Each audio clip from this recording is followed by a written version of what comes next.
चलिए देखते हैं। हम लोगों ने अभी तक 6 चैप्टर्स को कंप्लीट कर लिया है और इसी के साथ जो हमारी धुरंधर सीरीज है इसमें हम लोग अब 7वें चैप्टर्स को देखेंगे जिसका नाम है निर्देशांक ज्यामिति। ये भी बहुत ज्यादा महत्वपूर्ण प्रश्न है। इसको भी उसी तरीके से हल करेंगे जैसे पहले चैप्टर्स को हल किया। आप विश्वास रखिए, जो जो इसमें पढ़ाया जा रहा है सिर्फ नंबर्स बदलेंगे, कॉन्सेप्ट नहीं बदलेगा। कॉन्सेप्ट आप लोगों को याद रखना है और हमारे साथ पढ़ते चलना। ऐसा नहीं है कि हम लोग अभी मैथ में धुरंधर सीरीज में 14 चैप्टर करवा देंगे फिर बंद कर देंगे, नहीं। अभी हम लोग मॉडल पेपर्स भी करेंगे। इतना मटेरियल प्रोवाइड करवा देंगे हम आप लोगों को कि आप लोग पेपर देने जिस दिन जाएंगे आपको बिल्कुल भी डर नहीं रहेगा, ठीक है। अभी आपको लगता है कि आप पेपर कैसे देंगे, मैथ का पेपर बहुत ज्यादा टफ है, कैसे देंगे, तो ये आपको हम दिलासा देते हैं, आपको बिल्कुल भी डर नहीं रहेगा। बस आप हमारे साथ जुड़े रहिए और जो जो पढ़ाते जा रहे हैं इतना आप कंप्लीट कर लीजिए, ठीक है।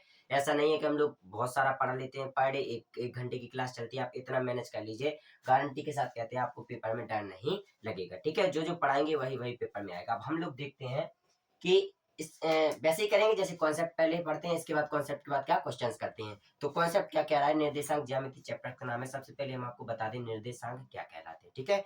तो निर्देशांक के लिए सबसे पहले हम आपको एक, चलिए देखते हैं, देखिए पहले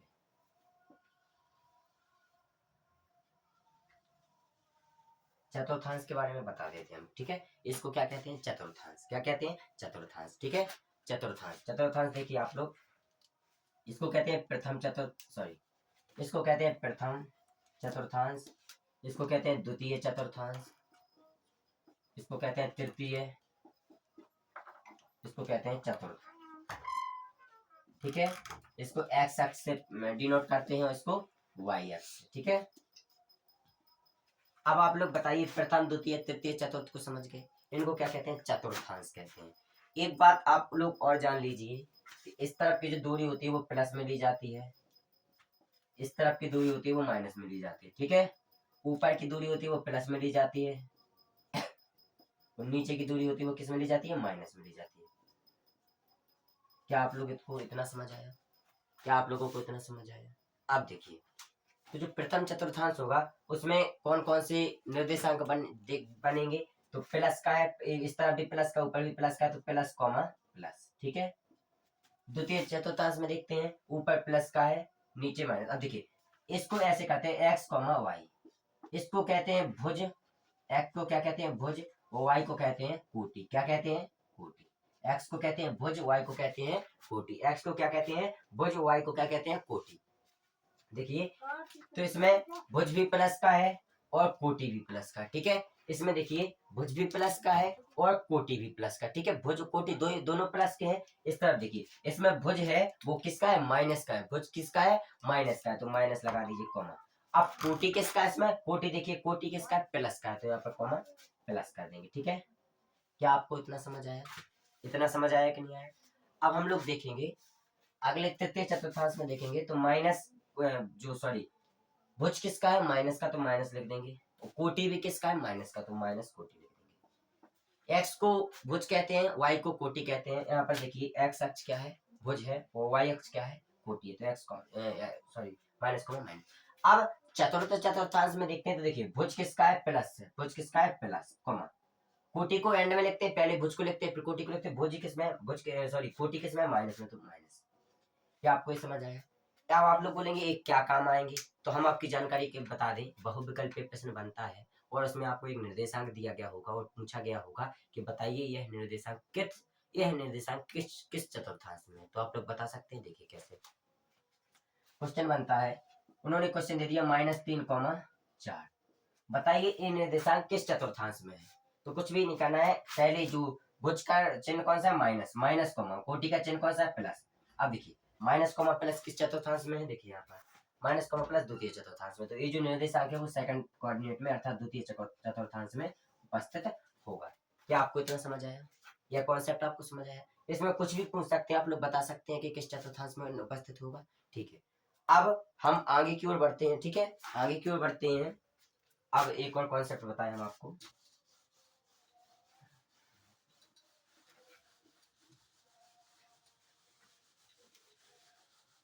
देखिए अब क्या है, अब आपको कुछ फॉर्मूलेज वगैरह लिखवा रहे हैं हम। दूरी वाला सूत्र, दूरी सूत्र कहते हैं जिसे, दूरी सूत्र क्या कहते हैं, दूरी सूत्र को डी से डिनोट करते हैं और इसका जो फॉर्मूला होता है वो क्या होता है, d is equal to under root के अंदर x1 माइनस x2 का whole square plus y1 minus y2 का होल स्क्वायर। क्या आपको इतना समझ आया? और पीछे साथ में इसकी क्या लिख लेते हैं, मात्रक लिख लेते हैं। क्या लिख लेते हैं हम लोग, मात्रक। यहाँ पर क्या लिख लेंगे, मात्रक। ठीक है, मात्रक जरूर लिखिएगा, अर्थात एक नंबर आपका कट जाएगा। ठीक है, इसको हल करने के बाद जो भी इसका आंसर है उसको किस में लिख देंगे, मात्रक में लिख देंगे। ठीक है, अब आगे देखते हैं, क्या देखें, आगे देखते हैं तो आगे क्या कह रहा है। एक और फॉर्मूला इसमें उपयोग में आएगा, उसका नाम है जब मध्य बिंदु के निर्देशांक। देखिए, मध्य बिंदु के निर्देशांक। ठीक है, मध्य बिंदु के निर्देशांक का फॉर्मूला था x, y बराबर होता है x1 plus x2 upon 2, y1 plus y2 upon 2। अब आप लोगों को अभी कुछ समझ में नहीं आ रहा होगा, लेकिन जब आप लोग क्वेश्चन हल करेंगे कॉन्सेप्ट के जरिए तो आप लोगों को सब कुछ साधारण तरीके से समझ में आएगा। देखिए, तो मध्य बिंदु के निर्देशांक हो गए। एक फॉर्मूला आपको और उपयोग में आएगा जिसको कहते हैं अनुपात, अंत अनुपात, जो अंत विभाजित करता है, अंत विभाजन सूत्र। ठीक है, सूत्र। ठीक है, अंतर विभाजन सूत्र होता है x, y या फिर ऐसा लिख सकते हैं p, q बराबर होता है x1 m1 plus x2 m2 upon m1 plus m2, यहाँ पर क्या हो जाएगा, y1 m1 plus y2 m2, sorry यहाँ पर गलती होगी, x1 m2 plus x2 m1। ठीक है, अपन m1 प्लस m2 हो जाएगा m1 m2 y1 m2 y2 m1। ठीक है, अपॉन m1 प्लस m2। एक बार चेक कर लेते क्या यही है फॉर्मूला।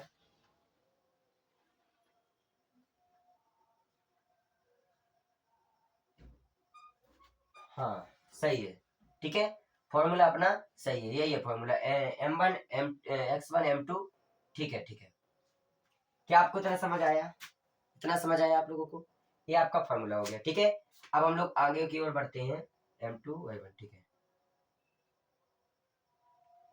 अब आप लोगों को 3 फॉर्मूले बता रहे हैं, इन 3 फॉर्मूलों को अच्छे से देख लीजिएगा, इसी पर आधारित प्रश्न है इस प्रश्नावली में, वो एक दूरी सूत्र। ठीक है, अब देखते हैं, अब क्वेश्चंस की ओर बढ़ते हैं। ठीक है, कॉन्सेप्ट आप लोगों को समझ में आ गए, चतुर्थांश वाला कॉन्सेप्ट समझ में आ गया। अब बढ़ेंगे हम लोग क्वेश्चंस की ओर। किसकी ओर बढ़ेंगे, क्वेश्चंस की ओर। तो मिटा दें इसको। ठीक है, तो पहला क्वेश्चन क्या कह रहा है उसको देख लेते हैं। देखिए, क्वेश्चन नंबर पहला क्या कह रहा है, क्वेश्चन नंबर पहला कह रहा है कि बिंदु 7,3 की y अक्ष से दूरी होगी, बिंदु 7,3 की y अक्ष से दूरी, ठीक है, क्या है, होगी। देखिए, अगर इस तरीके के आप लोगों को प्रश्न बन जाए, एक्स अक्ष से दूरी पूछ ले, आपको कोई एक निर्देशांक दिया हो और एक्स अक्ष से दूरी पूछ ले, या फिर आपसे पूछ ले कि वाई अक्ष से दूरी क्या होगी, तो इसका एक सिंपल सा फॉर्मूला, उसमें आप लोगों को कुछ भी नहीं करना है। अगर वाई अक्ष से पूछे तो जो भुज का मान है अर्थात एक्स का मान है उसको रख देंगे, और अगर एक्स अक्ष से पूछे तो कोटि का मान रख देंगे। जैसे वाई अक्ष से पूछा तो इसको कैसे डिनोट कर सकते हैं, एक्स को वाई से कर सकते हैं कि नहीं। अगर वाई अक्ष से पूछा दूरी तो वाई अक्ष से दूरी क्या होगी, 7, कितनी होगी, 7। इतना समझ आया आप लोगों को, वाई अक्ष से दूरी कितना होगी, 7 होगी। अगर इसको प्रश्न को बदल दिया जाए या क्या जाए, बिंदु 7,3 की एक्स अक्ष से दूरी क्या होगी, तो एक्स अक्ष से दूरी क्या करेंगे, तब आप लोग अब एक्स को साइलेंट कर लेंगे और 3 को रख देंगे, इसका आंसर क्या होगा, 3 इकाई। क्या आपको इतना समझ आया, क्या आपको इतना समझ आया, सिंपल क्वेश्चन है। क्या कि अगर x अक्ष से पूछे तो इसमें y का मान रखते हैं, अगर y अक्ष से पूछे तो x का मान होते हैं। कैसे, अब आप लोग कॉन्सेप्ट देख लीजिए। अब उन्होंने कहा 7,3, क्या बोला, 7,3, तो x के यहाँ पर क्या है 7, y के यहाँ पर क्या है 3। ठीक है, ए अपना निर्देशांक बन रहा है कि नहीं बन रहा है। अब उन्होंने क्या पूछा, उन्होंने पूछा 7,3 ये निर्देशांक है, वो पूछ रहे हैं कि x अक्ष से दूरी क्या होगी। तो एक्स अक्ष क्या है, एक्स अक्ष क्या है ए, एक्स अक्ष से दूरी कितनी होगी, ऊपर देखिए कितनी दूरी होगी, 1 2 3, या 3 दूरी होगी कि नहीं, एक्स अक्ष से कितनी दूरी होगी 3, क्यों, क्योंकि ये है अपना एक्स अक्ष, एक्स अक्ष से कितनी दूरी होगी 3, 3 दूरी होगी। और पूछे वाई अक्ष से कितनी दूरी है, तो ये है अपना वाई अक्ष, वाई अक्ष से देखिए कितनी दूरी है 7, कितनी दूरी है 7, तो इतना इसका आंसर 7 हो जाएगा। ठीक है, क्या आप लोगों को कॉन्सेप्ट समझ में आया। अब क्वेश्चन नंबर 2 की ओर बढ़ते हैं। क्वेश्चन नंबर 2 क्या कह रहा है, क्वेश्चन नंबर 2 को देख लेते हैं। क्वेश्चन नंबर 2 कह रहे हैं, ठीक है, बिंदु -3, -4 की मूल बिंदु से दूरी क्या होगी, बिंदु -3, -4 की मूल बिंदु से दूरी, क्या निकालना है, मूल बिंदु से दूरी। अब देखिए मूल बिंदु किससे दूरी कैसे निकले, मूल बिंदु क्या होता है, देखिए मूल बिंदु होता है 0,0। अब आप लोग बोलेंगे मूल बिंदु क्या है, तो देखिए ये अपना चतुर्थांश है, मूल बिंदु इसे कहते हैं, इसे क्या कहते हैं, ओ से पता चलता है, इसे मूल बिंदु कहते हैं 0,0। इसके निर्देशांक क्या होते हैं 0,0। ठीक है, अब इसकी दूरी पूछ रहा है मूल बिंदु से दूरी, तो मूल बिंदु से दूरी का एक फॉर्मूला आता है x² + y² अंडर रूट के अंदर क्या होता है, मूल बिंदु से दूरी बराबर क्या होता है, मूल बिंदु से दूरी बराबर क्या होता है, अंडर रूट के अंदर x² + y²। ठीक है, क्या आपको इतना समझ आया, इसमें मान रख देंगे तो क्या हो जाएगा, -3 का स्क्वायर प्लस -4 का स्क्वायर, तो क्या हो जाएगा यहाँ पर 3 त्रिका 9 हो जाएगा, प्लस 4 चौके 16 हो जाएगा, तो अंडर रूट के अंदर 25 आ जाएगा, यानी कि 5 इसका आंसर, वो भी मात्रक, 5 मात्रक इसका आंसर हो जाएगा। क्या आप लोगों को इतना समझ आया। अगर मूल बिंदु से दूरी पूछे तो आप लोग अंडर रूट के अंदर x² + y² लगा सकते हैं। ठीक है, x² + y² लगा सकते हैं, ये आपका फॉर्मूला हो गया। ठीक है, क्या आप लोग ऐसा कर सकते हैं, बताइए आप लोग किस तरीके से आप लोग हल कर सकते हैं। ठीक है, क्या आप लोगों को ये समझ आया, आगे बढ़े हम लोग। ठीक है, अब हम लोग बढ़ेंगे प्रश्न नंबर 3 की तरफ। ठीक है, प्रश्न नंबर 3 क्या कह रहा है,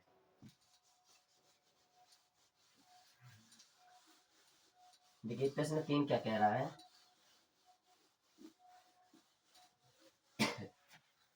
प्रश्न 3 की ओर बढ़ते हैं। इसमें बोला गया है कि बिंदुओं -1, -3 और 5,2 के बीच की दूरी क्या होगी, बिंदुओं -1, -3 और 5,2 के बीच की दूरी क्या होगी, बीच की दूरी क्या होगी। देखिए अब बीच की दूरी निकालने का भी हमने आपको सूत्र बताया था पहले कि बीच की दूरी कैसे निकालते हैं। अब आप लोगों को बीच की दूरी निकालने का सूत्र एक बार फिर से दोहरा देते हैं, इसी के साथ इसको हल भी कर लेंगे हम लोग। ठीक है, तो क्या होता है, डी बराबर क्या होता है, अंडर रूट के अंदर x1 - x2 का whole square plus y1 - y2 का होल स्क्वायर। क्या आप लोगों को इतना समझ आया, इतना समझ आया। अब इसी में वैल्यू पुट कर देंगे। अब आप लोग बोलेंगे x1 x2 क्या है, y1 y2 क्या है, तो वो हम आप लोगों को अब बता दे रहे हैं। ठीक है, तो देखिए इसको x1 से डिनोट करते हैं, इसको y1 से डिनोट करते हैं। ठीक है, क्योंकि पहला निर्देशांक है तो x1 y1 हो गया, ये दूसरा निर्देशांक है तो इसको कहते हैं x2 y2। क्या आपको इतना समझ आया। ठीक है, तो यहाँ से देखो दिया है, क्या दिया है, दिया है, क्या दिया है, x1 का मान कितना दिया है -1 दिया है, x2 का मान कितना दिया है 5 दिया है, y1 का मान कितना दिया है -3 दिया है, y2 का मान कितना दिया है 2 दिया है। ठीक है, इसमें वैल्यू रख देंगे, आंसर इसका निकाल लेंगे हम लोग। ठीक है, तो डी बराबर क्या लगाएंगे, x1 अर्थात -1 -x2 कितना है 5, -5 का होल स्क्वायर प्लस y1 कितना है -3 माइनस y2 कितना है 2, इसका होल स्क्वायर। हल करेंगे हम लोग तो डी बराबर क्या हो जाएगा, -1 -5 कितना हो जाएगा, -6 का स्क्वायर हो जाएगा 36। ठीक है, प्लस या -3 -2 कितना हो जाएगा -5 और -5 का स्क्वायर कितना हो जाएगा प्लस के 25। तो डी बराबर क्या हो जाएगा यहाँ से, ठीक है, डी बराबर हो जाएगा 3 2 5 और 1 6 61। डी बराबर हो जाएगा अंडर रूट के 61 और साथ में क्या लिख देंगे मात्रक, क्या लिख देंगे मात्रक, क्योंकि अगर आप लोग मात्रक नहीं लिखेंगे तो आप लोगों का एक नंबर कट जाएगा। ठीक है, तो मात्रक लिखना बहुत ज्यादा जरूरी है। ठीक है, आप लोगों को इतना समझ आया। हमने कुछ भी नहीं किया, इसको x1 y1 माना, इसको x2 y2 माना, सेम करते गए। x1 का मान -1 है, x2 का मान 5 है, y1 का मान 3 है, y2 का मान 2 है। हमने विधि लगा दी, इसी में मान रख दिए, वैल्यू पुट कर दी है। वैल्यू पुट करने के बाद हमने डायरेक्ट उसका आंसर ला दिया। ठीक है, अब इसी प्रकार से हल करेंगे। कोई किसी भी चीज की दूरी पूछ ले, यहाँ पर कांस्टेंट भी हो सकते हैं, a कॉमा बी और b कॉमा सी के बीच की दूरी, तो ये आप लोग बता सकते हैं, ठीक है। इसी फॉर्मूले लगा के टाइप करना होता है, ठीक है। अब हम लोग बढ़ेंगे क्वेश्चन नंबर 4 की तरफ। क्वेश्चन नंबर 4 क्या कह रहा है, देखिए क्वेश्चन नंबर 4 क्या कह रहा है। क्वेश्चन नंबर 4 बोल रहे हैं कि सिद्ध बिंदु, ठीक है ठीक है ठीक है। क्वेश्चन नंबर 4, वो 3 बिंदु दे रहे हैं, कौन कौन से। ए बिंदु है वो -4,0 है। जो बी बिंदु है वो 4,0 है, और जो सी बिंदु है वो कितना है, 0,3 है, ठीक है। तो अपने को ये 3 बिंदु दिए गए हैं और बोला गया है त्रिभुज के शीर्ष से, किसके शीर्ष से, त्रिभुज के शीर्ष है। बताइए कौन सा त्रिभुज है, बताइए कौन सा त्रिभुज है, ठीक है। ये हमको बताना है कि कौन सा त्रिभुज है, ठीक है। तो अब हम लोग इसको हल करेंगे। देखिए अगर बोला गया है कि इसके 3 शीर्ष ए बी सी है, तो हम त्रिभुज मान लेते हैं, माना ये त्रिभुज है, ठीक है। इसके शीर्ष ए बी सी है। ए शीर्ष कितना दिया गया है, 4,0, ठीक है। बी शीर्ष कितना दिया गया है, 4,0, सॉरी ए शीर्ष है -4,0, बी शीर्ष है 4,0, सी शीर्ष क्या है 0,3। क्या आप लोगों को इतना समझ आया। अब पूछा गया है कि ये त्रिभुज कौन सा है, क्या ये समकोण त्रिभुज है, क्या ये समबाहु त्रिभुज है, क्या ये समद्विबाहु त्रिभुज है। तो ये हमको बताना, कैसे बताएंगे, तो सबसे पहले इनकी भुजाएं ज्ञात कर लेंगे। भुजाएं अगर ज्ञात हो जाएंगी तो क्या हम आप लोग इसको सिद्ध कर सकते हैं कि कौन सा समकोण है, कौन सा समद्विबाहु, कौन सा समबाहु त्रिभुज है। देखिए तो ये भुजा ए भी निकालते हैं, भुजा ए बी। भुजा ए बी कैसे निकलेगी, बिंदु ए और बिंदु बी के बीच की दूरी भुजा ए बी कहलाएगी। तो इन दोनों के बीच की दूरी निकाल देंगे हम लोग, क्या हो जाएगा, अंडर के अंदर x1 -x2 का होल स्क्वायर, अर्थात -4 का होल स्क्वायर, -4 का होल स्क्वायर, ठीक है। क्योंकि फॉर्मूला तो वही लगाएंगे, दूरी सूत्र वाला डी बराबर क्या होता है, x1 -x2 का whole square plus y1 -y2 का होल स्क्वायर। फॉर्मूला तो यही लगाएंगे। अब यह फॉर्मूला लगाएंगे तो x1 -x2 का whole square plus y1 -y2 का, अर्थात 0 -0 का होल स्क्वायर। इसका कोई महत्व नहीं होता है, तो डायरेक्ट रख देंगे हम लोग यहाँ पर। -4 कितना हो जाएगा, -8, 8 जा 64, तो इसका आंसर कितना आ जाएगा, √64। कितना आ जाएगा, √64, अर्थात इसका आंसर आ जाएगा 8, ठीक है। 8 मात्रक आ जाएगा। अब हम लोग भुजा बीसी निकालेंगे। तो देखिए भुजा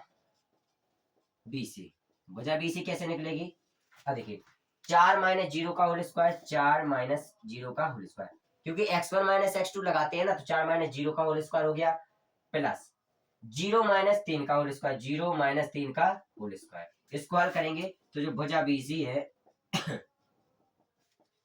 वो क्या हो जाएगी, 4 चौके 16 हो जाएगी प्लस 3 तिरका 9 हो जाएगी, ठीक है। तो कितना हो जाएगा यहाँ पर, √25 हो जाएगा, जहां से यहाँ पर कितना आंसर आ जाएगा साथियों, 5। तो इसका 5 मात्रक आ गई। भुजा बीसी क्या हो गई, 5 मात्रक आ गई। भुजा बीसी क्या हो गई, 5 मात्रक आ गई। अब हम लोग देखेंगे भुजा एसी। कौन से देखेंगे, भुजा एसी। अब देखिए भुजा एसी में भी सेम करेंगे, x1 -x2 का होल स्क्वायर, y1 -y2 का होल स्क्वायर, अर्थात -4 में से 0 गया, -4 -0 का होल स्क्वायर प्लस 0 -3 का होल स्क्वायर, 0 -3 का होल स्क्वायर। इसको हल करेंगे तो क्या आ जाएगा, इसको हो जाएगा 4 चौके 16 हो जाएगा प्लस का 3 का 9 हो जाएगा। यहाँ से भी कितना हो जाएगा, √25, यहाँ पर 5 मात्रक आ जाएगा। अब देखिए अपना ए बी भुजा कितना आ गया, 8 मात्रक आ गया। भुजा बीसी कितना आ गया, 5 मात्रक आ गया। और भुजा एसी कितना आ गया, 5 मात्रक आ गया। तो इससे क्या स्पष्ट हो रहा है कि इसकी जो दो भुजाएं हैं वो तो बराबर है। क्यों, क्योंकि इसका 5 मात्रक आंसर आया, इसका 5 मात्रक, तो ये दोनों भुजाएं तो बराबर है। ए भुजा अलग है, तो इसको समद्विबाहु त्रिभुज, अर्थात बाहु मतलब होता है भुजा, सम मतलब होता है समान, द्वि मतलब होता है दो। ऐसा त्रिभुज जिसकी दो भुजाएं समान हो उसे समद्विबाहु त्रिभुज कहते हैं। एक बार मैच कर लेते हैं जी, सही है। तो इसको क्या कहेंगे, समद्विबाहु त्रिभुज। कौन सा त्रिभुज होगा, समद्विबाहु त्रिभुज। क्या आपको इतना समझ आया, इतना समझ आया कि नहीं आया। तो ये कौन सा त्रिभुज हो जाएगा, समद्विबाहु त्रिभुज हो जाएगा। कौन सा त्रिभुज हो जाएगा, समद्विबाहु त्रिभुज हो जाएगा। क्या आप लोगों को इतना कॉन्सेप्ट क्लियर हुआ, ये क्वेश्चन क्लियर हुआ।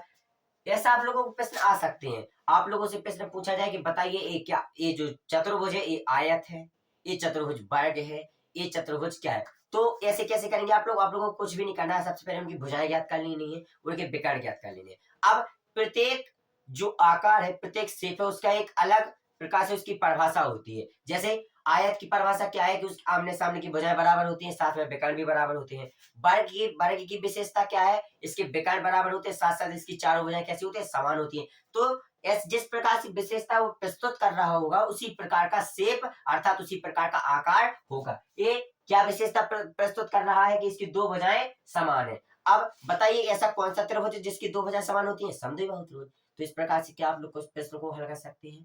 तो उसी प्रकार हम लोगों ने भी प्रश्न को हल किया। अब हम लोग नेक्स्ट अगले प्रश्न की ओर बढ़ते हैं। अगला प्रश्न क्या कह रहा है, ठीक है, त्रिभुज जैसे ये अगला प्रश्न भी त्रिभुज के लिए ही है, वो भी थोड़ा घुमा के है, उसको भी हम लोग देख लेते हैं। ठीक है,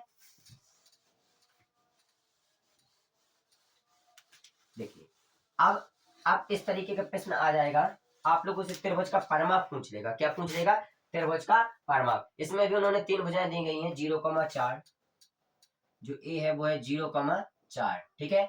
बी कितना है, बी है अपना 0,0, 0,0, और सी बोला गया है 3,0। सी कितना बोला गया है, 3,0। त्रिभुज के शीर्ष है वो बोला गया है, वो क्या इसमें बोला गया है, त्रिभुज का परिमाप बताइए। त्रिभुज का परिमाप क्या होगा, परिमाप बताइए। अब आप लोग त्रिभुज का परिमाप कैसे बताएंगे ये देख लेते हैं। सेम करना है हमें, हमने ये त्रिभुज ले लिया, ठीक है, त्रिभुज ले लिया, ठीक है। एक मिनट रुकना आप लोग, चलिए ठीक है, हमने ये त्रिभुज ले लिया, त्रिभुज ले लिया। त्रिभुज के शीर्ष क्या है, ए बी सी। ए शीर्ष देखते हैं, एक कितना है 0,4, बी शीर्ष कितना है 0,0, और सी शीर्ष कितना है 3,0। अब बोला गया इसका परिमाप ज्ञात कीजिए। क्या ज्ञात करना साथियों, परिमाप ज्ञात करना। अब आप लोग बोलेंगे परिमाप कैसे निकालते हैं, उसको भी देख लेते हैं हम लोग। सबसे पहले भुजा इनकी निकाल लेंगे। अगर भुजा पता चल जाएंगी तो फिर कुछ भी निकाल सकते हैं, उसका क्षेत्रफल भी निकाल सकते हैं, उसका परिमाप भी निकाल सकते हैं। तो भुजा ज्ञात करें एक बार, तो भुजा ए बी। अब आप लोग वही फॉर्मूला फिर लगा लेंगे, डी बराबर अंडर रूट के अंदर x1 माइनस x2 का whole square plus y1 minus y2 का होल स्क्वायर, ठीक है। फॉर्मूला लगा देंगे तो क्या हो जाएगा, 0 माइनस 0 का होल स्क्वायर, अंडर रूट के अंदर क्या हो जाएगा, x1 माइनस x2 अर्थात 0 माइनस 0 का होल स्क्वायर प्लस 4 माइनस 0 का होल स्क्वायर। इसको हल करेंगे तो क्या हो जाएगा, यहाँ से 4 चौके 16, अंडर रूट के 16 आ जाएगा बराबर 4 आंसर आ जाएगा। कितना आ जाएगा, 4 आंसर आ जाएगा। भुजा बीसी देखते हैं, भुजा बीसी को हल करते हैं तो x1 माइनस x2 हो जाएगा, y1 माइनस y2 हो जाएगा। तो यहाँ पर क्या हो जाएगा, अंडर रूट के अंदर 0 माइनस 3 का होल स्क्वायर प्लस 0 माइनस 0 का होल स्क्वायर, ठीक है। तो यहाँ से बीसी का मान कितना आएगा, 3 त्रिका 9, क्योंकि ये तो समाप्त हो जाएगा, 0 का स्क्वायर क्या होगा 0, तो 3 त्रिका 9, अंडर रूट के अंदर 9 हो जाएगा बराबर 3। यहाँ से 4 मात्रक आया, यहाँ से 3 मात्रक आया, ठीक है। अब देखिए भुजा ए बी ज्ञात कर लिया हमने, भुजा बी सी ज्ञात कर लिया, भुजा ए सी ज्ञात करते। क्या, भुजा ए सी। अब भुजा ए सी कैसे ज्ञात करेंगे, अंडर रूट के अंदर 0 माइनस 3 का होल स्क्वायर प्लस 4 माइनस 0 का होल स्क्वायर, 4 माइनस 0 का होल स्क्वायर। हल करेंगे इसको तो भुजा ए सी क्या निकल के आएगी, 3 त्रिका 9 हो जाएगा, 4 चौके 16 हो जाएगा, अर्थात क्या हो जाएगा, अंडर रूट के 25। तो यहाँ पर 5 आंसर आ जाएगा। देखिए भुजा ए बी का मान कितना है, 4 मात्रक है, भुजा बी सी का मान कितना है, 3 मात्रक है, और भुजा ए सी का कितना मात्रक है, 5 मात्रक है। अब अगर आप लोगों को इनकी भुजाएं दे दी गई हैं, आप लोगों से पूछा गया है कि इस त्रिभुज का परिमाप ज्ञात कीजिए, तो क्या आप लोग त्रिभुज का परिमाप ज्ञात नहीं कर सकते हैं। ठीक है, क्षेत्रफल होता है अंदर का भाग, ए क्या होगा, इसका क्षेत्रफल होगा। क्या होगा साथियों, क्षेत्रफल होगा। और अगर परिमाप की बात की जाए तो परिमाप होते हैं बाउंड्रीज, ये बाउंड्रीज को मापते हैं, इसी को परिमाप कहते हैं। क्या कहते हैं इसको, परिमाप कहते हैं। तो अगर परिमाप की बात चल रही है तो हम लोग बाउंड्रीज को ऐड कर देते हैं, और अगर क्षेत्रफल की बात चल रही है तो बाउंड्रीज का मल्टीप्लाई कर देते हैं। देखिए तो परिमाप क्या हो जाएगा, ए बी की दूरी प्लस बी सी की दूरी प्लस ए सी की दूरी, ठीक है। इस बराबर क्या हो जाएगा, परिमाप। क्या हो जाएगा, परिमाप। अब परिमाप को ऐड कर देते हैं, क्या हो जाएगा, 4 प्लस 3 प्लस 5, 4 प्लस 3 प्लस 5, तो क्या हो जाएगा यहाँ से 12। इसका 12 आंसर हो जाएगा। 12 मात्रक इसका परमाप होगा। कितना परमाप होगा इसका? 12। ठीक है, 12 मात्रक इसका परमाप होगा। क्या आप लोगों को इतना क्लियर है? क्लियर है कि नहीं क्लियर है? आप लोग इस तरीके से इसको हल कर सकते हैं, कि नहीं कर सकते हैं? हम लोग आगे की ओर बढ़े। क्वेश्चन नंबर 4 को हमने समझ लिया है। ठीक है, क्वेश्चन नंबर 5 की ओर बढ़ते हैं, या फिर ठीक है,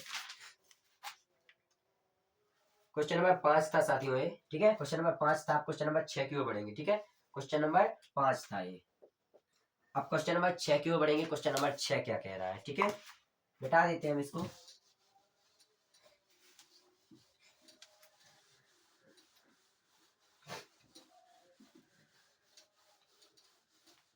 अब देखिए आप लोग, क्वेश्चन नंबर 6 क्या कह रहा है? क्वेश्चन नंबर 6 क्या कह रहा है? क्वेश्चन नंबर 6 की ओर बढ़ेंगे हम लोग। ठीक है, देखिए क्वेश्चन नंबर 6 बोला गया है इसमें। हाँ, इस तरीके के प्रश्न 2 नंबर के बहुत ही ज्यादा आते हैं। ठीक है, उसी को लिख लेते हैं कि यदि बिंदुओं -1, -3 और x, 9, ठीक है, x, के बीच की दूरी 13 इकाई है। के बीच की दूरी 13 इकाई है, तो x का मान ज्ञात करो। इस तरीके के प्रश्न आ जाते हैं। आप लोगों को यहाँ से एक पद गायब कर देंगे और एक पद गायब कर देंगे, यहाँ पर बीच की दूरी दी गई होगी, बोलेंगे कि x का मान ज्ञात करो, जो पद गायब होगा कांस्टेंट उसका मान ज्ञात करो। ठीक है, तो इसको कुछ नहीं करेंगे, वही फॉर्मूला लगाएंगे। डी बराबर क्या होता है? अंडर रूट के अंदर x1 माइनस x2 का whole square plus y1 minus y2 का होल स्क्वायर। ठीक है, तो देखिए यहाँ पर दिया क्या क्या है? दिया क्या क्या है? हमको यहाँ पर d का मान दिया है। कितना दिया है? d का मान 13 दिया गया है। x1 का मान कितना दिया गया है? x1 का मान -1 दिया है। y1 का मान कितना दिया गया? y1 का मान -3 दिया गया है। x2 का मान कितना दिया गया है? x2 का मान x दिया गया है। और y2 का मान कितना दिया गया? y2 का मान 9 दिया गया है। ठीक है, ये इन सब वैल्यूज को हम पुट कर देंगे समीकरण में। ठीक है, करें तो d की जगह क्या रख देंगे? 13 रख देंगे, बराबर अंडर रूट के अंदर यहाँ पर x1 की जगह कितना रखेंगे? -1 रखेंगे, माइनस x2 की जगह कितना रखेंगे? x रखेंगे। ठीक है, इसका होल स्क्वायर प्लस y1 की जगह क्या रखेंगे? यहाँ पर -3 रख देंगे y1 की जगह, माइनस y2 की जगह क्या रखेंगे? 9 रखेंगे, 9 का होल स्क्वायर। ठीक है, इसको हल करेंगे तो अंडर रूट दोनों तरफ बाइट कर देंगे, दोनों पक्षों का बाइट करने पर क्या लिख देंगे? दोनों पक्षों का बाइट करने पर। ठीक है, दोनों पक्षों का बाइट करने पर कैसे वर्ग होगा? 13 का वर्ग होगा 1, 6, 9 बराबर, यहाँ बाइट से अंडर रूट कैंसिल हो जाएगा। ठीक है, तो यहाँ पर a माइनस बी का होल स्क्वायर खुलेगा तो a square plus b square minus 2ab, तो a स्क्वायर अर्थात 1 का स्क्वायर -1 का स्क्वायर हो जाएगा प्लस बी स्क्वायर यानी कि x स्क्वायर। ठीक है अब बी स्क्वायर हो गया। अब देखिए बी स्क्वायर के बाद लिखेंगे -2ab, -2 इंटू a कितना है? -1। ठीक है, और b कितना है? x, तो माइनस माइनस प्लस हो जाएगा, तो यहाँ से क्या हो जाएगा? प्लस के 2x। क्या हो जाएगा? प्लस के 2x। क्या आप लोगों को इतना समझ आया? ठीक है, क्योंकि ये माइनस का है और माइनस का जब गुणा होगा तो ये प्लस का हो जाएगा। अब देखेंगे ये यहाँ पर पढ़ेंगे, यहाँ पर करेंगे तो क्या हो जाएगा? -9 -3 कितना हो जाएगा? -12 हो जाएगा। 12 का स्क्वायर 144 होता है। हल करेंगे इसको तो 1, 6, 9। अब देखिए 144 ये कितना होगा? 145, इस तरफ आएगा तो घट जाएगा, तो माइनस का 145 बराबर क्या हो जाएगा? x स्क्वायर प्लस के 2x। क्या आप लोगों को इतना समझ आया? क्या आप लोगों को इतना समझ आया? अब इसको देखते हैं तो x स्क्वायर प्लस 2x इस तरफ आएगा, x स्क्वायर प्लस 2x बराबर। अब 169 में से 145 जाएगा तो कितना बचेगा? 169 में से 145 जाएगा तो कितना बचेगा? घटा लेते हैं, देखिए 4 बचेगा, यहाँ पर 2 बचेगा, यहाँ पर 24 बचेगा। ठीक है, कितना बचेगा? 24। अगर 169 में से 145 जाएगा तो कितना बचेगा? 24 बचेगा। ठीक है, अब देखिए अब इसको हल करें तो देखिए एक्स स्क्वायर प्लस के 2x, 24 इस तरफ आ जाएगा तो माइनस के 24 बराबर 0। ठीक है, अब ये गुणनखंड बनने क्या है? क्या आप लोग इस गुणनखंड को हल कर सकते हैं? बताइए, क्या आप लोग इस गुणनखंड को हल कर सकते हैं? इसको करने की तो हमारी आवश्यकता नहीं है, क्या हम इसको भी हल करें? क्या बताइए आप लोग, क्या हम इसको भी हल करें? तो ये आप लोगों के लिए होमवर्क है, मैं इसको चेक करूंगा कल। ये आप लोगों की क्या है, होमवर्क है। इस होमवर्क को आप लोगों को जरूर करना है, ठीक है। ये होमवर्क है आप लोगों के लिए। जो यहाँ पर एक्स की वैल्यू आ जाएगी, अगर माइनस में आएगी तो उसको छोड़ देंगे, क्योंकि दूरी हम लोग कभी माइनस में लेते ही नहीं है। क्यों? मान लीजिए मैं यहाँ से कहीं भी गया, स्कूल गया मैं यहाँ से, ठीक है, तो क्या हम ये कहेंगे कि हम माइनस के 2 किलोमीटर चल के आए हैं? क्या हम ये कहेंगे माइनस के 5 किलोमीटर चल के आए हैं? अगर हम कहीं भी जाते हैं, कहीं भी, हम मान लो यहाँ से आगरा ताजमहल घूमने गए, तो क्या हम ये कहेंगे कि हम माइनस के 200 किलोमीटर चल के आए हैं? माइनस की दूरी कभी होती ही नहीं है, ठीक है। दूरी किस में होती है? प्लस में। तो अगर इसका मान अगर माइनस में आएगा तो माइनस का नहीं लेंगे, उसको अमान्य कर देंगे, और जो प्लस का आंसर होगा वही इसका एक्स का आंसर होगा। तो यहाँ से आप लोगों को एक्स की वैल्यू निकालनी है, और साथ में हमको अभी कमेंट में बताना है, ठीक है। एक्स की वैल्यू जो भी आप लोग निकालेंगे वो हमको कमेंट करेंगे आप लोग, ठीक है, कि एक्स की वैल्यू क्या है, एक्स की वैल्यू क्या है, ठीक है। क्या आप लोगों को इतना समझ आया? आगे बढ़े हम लोग। क्वेश्चन नंबर 6 बता दिया, हम क्वेश्चन नंबर 7 की ओर बढ़ते हैं, ठीक है। क्वेश्चन नंबर 7 क्या कह रहा है? इस तरीके के प्रश्न 2 नंबर के आते हैं, आप लोग पेपर उठा के देख लीजिएगा, इस तरीके के प्रश्न मिलेंगे ही मिलेंगे, ठीक है। अब देखते हैं हम क्वेश्चन नंबर 7 क्या कह रहा है।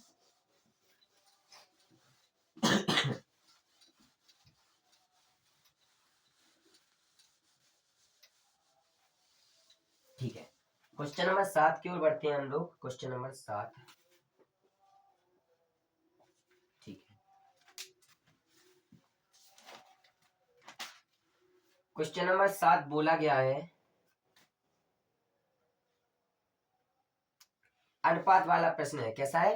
अनुपात वाला प्रश्न। क्वेश्चन नंबर 7 में कहा जा रहा है उस बिंदु के निर्देशांक ज्ञात कीजिए, उस बिंदु के निर्देशांक ज्ञात कीजिए, उस बिंदु के निर्देशांक ज्ञात कीजिए जो -1,7 और 4,-3 को मिलाने वाले रेखाखंड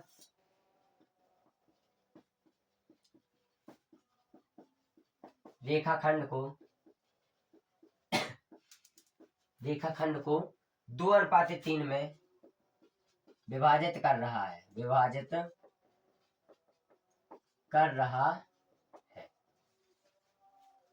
तो इसमें आपको निर्देशांक ज्ञात करनी है जो कि 2:3 में विभाजित कर रहा है, ठीक है।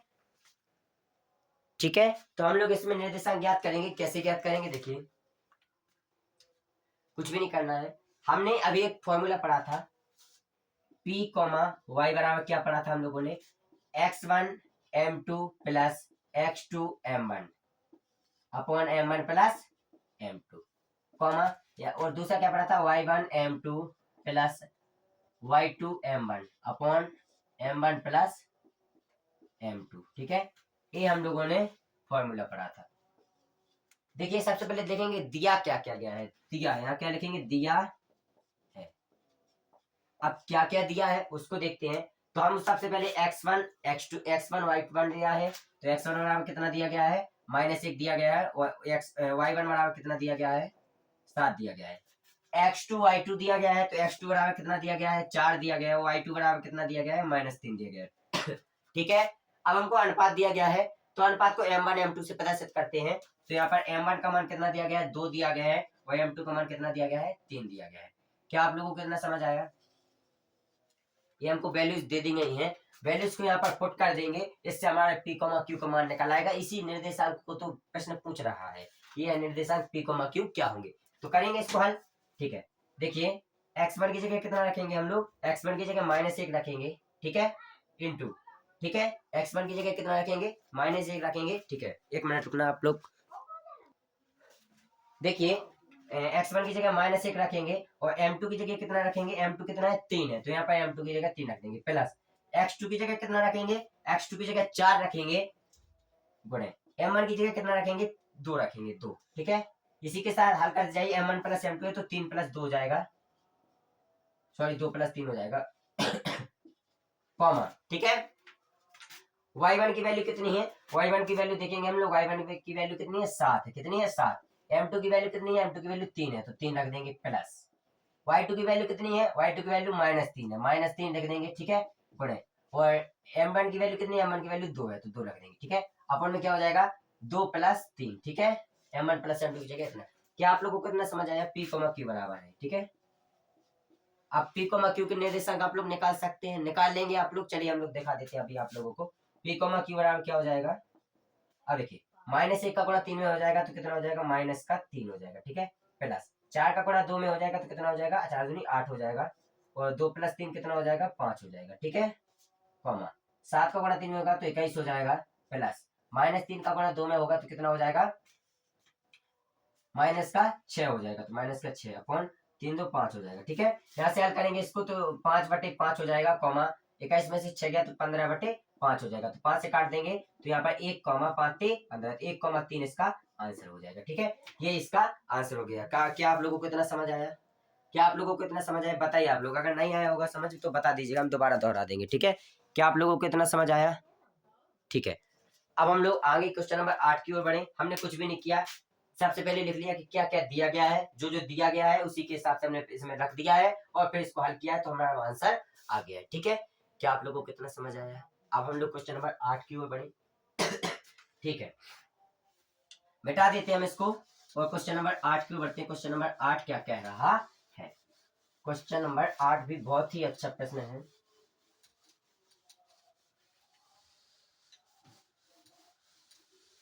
ठीक है, क्वेश्चन नंबर 8 को देखते हैं। क्वेश्चन नंबर 8 क्या कह रहा है,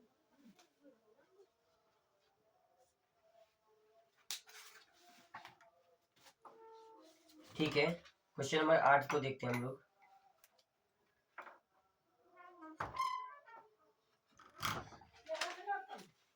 देखिए, हाँ, अब क्वेश्चन नंबर 8 देखते हैं, बहुत ही प्यारा क्वेश्चन है। क्वेश्चन नंबर 8 क्या कह रहा है, बिंदुओं क्या दिया गया है, 4, -1, ठीक है, और -2, -3, ठीक है। ये बिंदु दिए गए हैं, जोड़ने वाले रेखाखंड को समत्रिभाजित करता है, जोड़ने वाले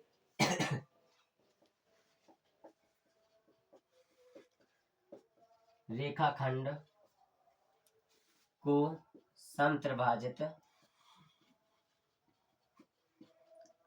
करते हैं, तब समत्रिभाजित करते हैं तो समत्रिभाजित करने वाले बिंदुओं के, समत्रिभाजित करने वाले बिंदुओं के निर्देशांक बताओ। क्या बताना है, निर्देशांक बताओ।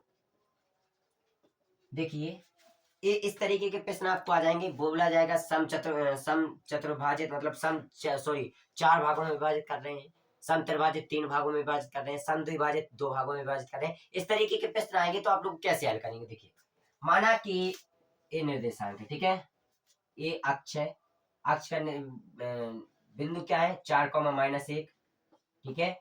इसको ए मान लेते हैं, इसको बी मान लेते हैं। बी के निर्देशांक कितने हैं, -2, -3, ठीक है। क्या आप लोगों को इतना समझ आया। अब बोला गया है समत्रिभाजित, 3 भाग बट रहे हैं तो 1 भाग ए हो जाएगा, इसको पी नाम दे देते हैं, 1 भाग ए हो जाएगा, इसको क्यू नाम दे देते हैं। देखिए 1 2 3 3 भागों में बट गया कि नहीं बट गया, कितने भागों में बट गया, 3 भागों में बट गया। अब देखिए पी को क्यू हो गया, तो पी के निर्देशांक को ज्ञात करना है हमको और क्यू के निर्देशांक को ज्ञात करना है। पी के निर्देशांक को हम ज्ञात कर देंगे तो क्यू के आप लोगों को ज्ञात करके लाना है होमवर्क में। कैसे करेंगे, देखिए हमने अभी आप लोगों को एक फॉर्मूला बताया था, सॉरी पहले यहाँ देख लीजिए, जो P है वो किस अनुपात में विभाजित कर रहा है। देखिए इस तरफ कितना बॉक्स है, 1, तो 1 अनुपाते, इस तरफ कितने बॉक्स है, 1 2, तो 1 अनुपाते 2। P किस अनुपात में विभाजित कर रहा है, 1 अनुपाते 2 में। Q किस अनुपात में विभाजित कर रहा है, इस तरफ कितने बॉक्स है, 1 2, तो 2 अनुपाते, इस तरफ कितने बॉक्स है, 1, तो 2 अनुपाते 1। तो जो P बिंदु है वो इस रेखा को 1 अनुपाते 2 में विभाजित कर रहा है, और जो Q बिंदु है वो इस रेखा को 2 अनुपाते 1 में विभाजित कर रहा है। क्या आप लोगों को इतना समझ आया, ठीक है। फॉर्मूला सिंपल है, फॉर्मूला लगाएंगे हम लोग, x, y बराबर y फॉर्मूला लगा देंगे, x1 m2 plus x2 m1 upon 2, m1 plus m2, ठीक है। कॉमा यहाँ पर क्या हो जाएगा, x2 y1 m2 plus y2 m1 upon m1 plus m2। Same देखिए, ये P के लिए भी यही फॉर्मूला लगेगा, Q के लिए भी यही फॉर्मूला लगेगा। x1 y1 x2 y मान, x2 y2 का मान P के लिए भी उतना ही रहेगा, Q के लिए भी उतना ही रहेगा। अगर इसमें बदलेगा कुछ तो यहाँ पर m1 m2 की वैल्यू बदलेगी। यहाँ पर m1 की वैल्यू 1 है, m2 की वैल्यू 2 है, यहाँ पर m1 की वैल्यू 2 है, m2 की वैल्यू 1 है, तो केवल यहाँ पर चेंज होगा, m1 m2 हो गया, यहाँ पर m1 m2 हो गया। केवल यहाँ पर वैल्यू चेंज होगी। तो क्या आप लोग इसको हल कर सकते हैं? नहीं कर पाएंगे। क्या आप लोग इसको हल कर सकते हैं? ठीक है, तो ये आप लोगों के लिए होमवर्क है। आप लोगों को यहाँ पर पी के निर्देशांक भी ज्ञात करने हैं और क्यू के निर्देशांक भी ज्ञात करने हैं। अब ज्ञात कैसे करने हैं हमको, देखिए लिख देते हैं। दिया है, क्या क्या दिया है। सबसे पहले x1 की वैल्यू कितनी दी गई है, 4 दी गई है। y1 की वैल्यू कितनी दी गई है, -1 दी गई है। x2 की वैल्यू कितनी दी गई है, -2 दी गई है। और y2 की वैल्यू कितनी दी गई है, -3 दी गई है। ठीक है, वैल्यू जितनी दी गई है। अब हम लोगों को क्या ज्ञात करना है, हम लोगों को ज्ञात करना है x, y अर्थात निर्देशांक। तो देख लीजिए आप लोग यहाँ पर m, देखिए p के लिए यहाँ पर क्या लिखेंगे, p के लिए, p के लिए m1 का मान कितना है, 1 है। और m2 का मान कितना है, 2 है। और q के लिए देख लेते हैं, q के लिए m1 का मान कितना है, 2 है। और m2 का मान कितना है, 1 है। तो एक बात ध्यान रखिएगा, जब आप लोग p के लिए p के निर्देशांक निकालें तो p के लिए m1 m2 की वैल्यू ये रखनी है। और जब q के निर्देशांक निकालें तो m1 m2 की वैल्यू ये रखनी है। ठीक है, बाकी x1 y1 x2 y2 same रहेंगे। तो आप लोगों को एक फॉर्मूला लगा के p के निर्देशांक ज्ञात करने हैं और q के निर्देशांक ज्ञात करने। बस एक बात ध्यान रखिएगा, p के लिए m1 की वैल्यू a रहेगी और q के लिए m1 की वैल्यू a रहेगी। ठीक है, तो हम लोगों ने अभी तक इस प्रश्न की इस चैप्टर के जो जितने भी महत्वपूर्ण प्रश्न थे उन सबको हल कर लिया है। ठीक है, अब हम लोग कल जो 8वां चैप्टर है जिसका नाम है त्रिकोणमिति, त्रिकोणमिति के जो जितने भी महत्वपूर्ण प्रश्न है उनको हम लोग हल करेंगे। ठीक है, हल करने के बाद हम लोग कॉन्सेप्ट भी समझेंगे उसके और उसको हल भी करेंगे। ठीक है, यहाँ तक अपना हो गया है। बाकी आप लोगों को जो जो होमवर्क दिया जा रहा है ये भी होमवर्क है। ठीक है, क्या है, होमवर्क।